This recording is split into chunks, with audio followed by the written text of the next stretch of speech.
మార్చుకోరుగా. కొంతమందికి దేవుడు చెప్తూ ఉంటాడు, నువ్వు ఆ పరిచయం నుంచి బయటికి రావాలా అని. నాతో మాట్లాడితే వెంటనే సరండి అయ్యా. బయటకు వచ్చిన తర్వాత తెలిసింది అసలు దేవుడు ఎందుకు ముందు బయటికి రమ్మని. కొంతమంది దైవజనులు చెబుతున్నారు, కొంతమందికి పలానా పరిచయం సహకరించండి అని చెబుతారు. అబ్బే, ఇప్పుడు తీరా బయటకు వద్దాం అనుకుంటే ఆ సేవ ఏదో మొత్తానికి తేడా పడి ఉంటుంది. బయటకు వద్దామంటే ఇప్పుడు ఏమనిపిస్తుంది? ఇట్నే ఆలోచిస్తూ ఉంటారు. దేవుడు ఇప్పుడున్న పరిస్థితుల్లో ఒకవేళ తేడా పడదు, ఆ పరిచర్య ఆ సేవకుడు తేడా పడ్డాడు అనుకుందాం.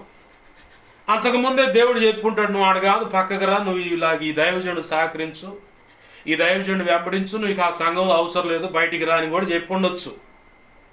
వీళ్ళు ఏం చేస్తారో తెలుసా? తెలివితేటలు అన్నీ ఉపయోగపెట్టి కాదులే ఏం చేస్తే మేనేది తర్వాతలే అనుకొని, ఇప్పుడు తీరా దైవజనుడు కానీ సేవ కానీ సంఘం కానీ తేడా పడ్డప్పుడు ఇప్పుడు బయటికి రావాలంటే ఎట్టుంటుందో తెలుసా? ఎలగ పండు తెలుసుగా, అది మింగపోయి ఈ గొంతులు ఇరుక్కున్నట్టు ఉంటుంది అనమాట. మింగాలేమో కక్కాలేమో.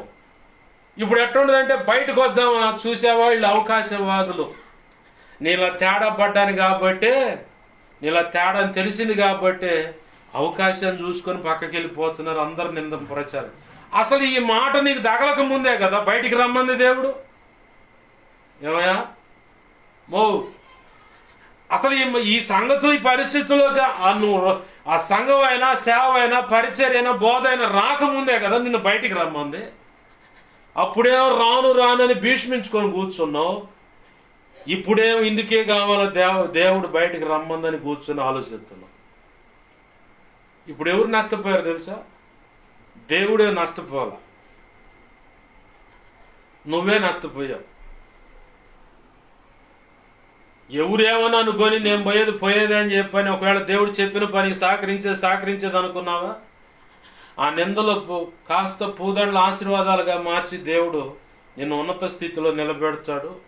అసలు ఎందుకు వచ్చారన్న సంగతి నిజము నిదానంగా నిగ్గుగా నిలబడుతుంది, ఒంటరిగానే నిలబడుతుంది అన్నట్టు ఖచ్చితంగా తేలుద్ది. యోసేపు వాస్తవానికి తప్పు చేయల, ఆమె బలాత్కారం చేయబోయింది. యోసేపు బలాత్కారం చేస్తే ఆమె వస్త్రపు చెంగు యోసేపు చేతిలో ఉండాలి.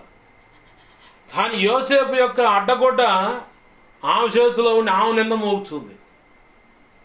కొంత వేదన పడ్డ పరిస్థితులు వ్యతిరేకంగా ఉన్నా ఓ రోజు ఖచ్చితంగా వస్తుంది.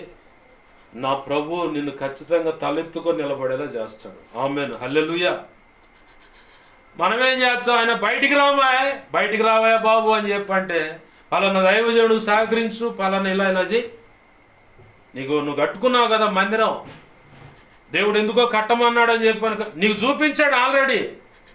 కాదు మా దైవజనుడు ఏమని అనుకుంటాడేమో, పెట్టుబడి పెట్టాడు కాబట్టి అట్ట. క్రీస్తు సంఘం ఎవడబ్బా సొత్తు కాదు. పచ్చిగా మాట్లాడుతున్నాను, నీకు నొప్పి తగలని, సిగ్గు రావాలని. క్రీస్తు సంఘం ఎవడు అబ్బ సొత్తు కాదు. మీ నాయనో మీ అమ్మో లేదంటే సేవకుడు అనుకున్న అతని యొక్క నాయనో అమ్మో సిలువు శ్రమలు అనుభవించి సిలువ వేస్తే పునరుద్ధానులే లేస్తే క్రీస్తు సంఘం నిర్మించబడలేదు. ఆయన స్వరక్తం ఇచ్చి సంపాదించిన సంఘం అది. ఆమేన్, హల్లెలూయా. నీవు కూడా ఆయన స్వరక్తము చేత సంపాదించబడిన వ్యక్తివి. నీ జన్మత కర్మత పాపాలకు ఆయన స్వరక్తాన్ని వెలగా చెల్లించి తండ్రి అయిన దేవుని నుంచి వచ్చే ఉగ్రత నుంచి తప్పించి సమాధానానికి నిచ్చెనగా వారధిగా మధ్యలో నిలబడి ఏమైనా కోపగించే మాట అయితే రక్షణ పొందిన తర్వాత కూడా అడ్డంగా వచ్చి నిలబడుతుంది యేసు ప్రభు వారు. ఎందుకయ్యా అడ్డం వస్తున్నావు కుమారుడా, ఎందుకు అని దేవుడు ఒకవేళ అడిగితే, తండ్రి అయిన దేవుడు, నా బిడ్డయ్య నా రక్తంలో గడగబడ్డారు, తప్పు చేసి ఉండొచ్చు, ఏంది ఒక తండ్రిగా నేను ఒక దెబ్బ కొట్టేది సరి చేసుకుంటా, అవకాశం ఉగ్రత మాత్రం పంపించు మాకని అడ్డం వచ్చి నిలబడుతున్నావు. అందుకే ఒడ్డున పడి నడుస్తున్నావు. లేదంటే ఇక అట్నే పోయి సచ్చిన చేప కనుక నీళ్ళలో కొట్టుకొని పోయినట్టు అట్టే పోయేవాడి పోయి నెచ్చిన నరకంలో.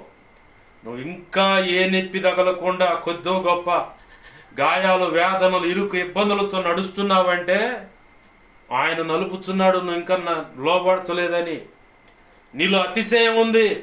నేను భక్తిపరుడను, భక్తిపరురాలను, నేను నీతిమంతుడను, నీతిమంతురాలని, నేను ఐఎమ్ పర్ఫెక్ట్ అయితే నువ్వు భూమి మీద ఉండవు. అది బాగా గుర్తుపెట్టుకో. వాస్తవం ఇది.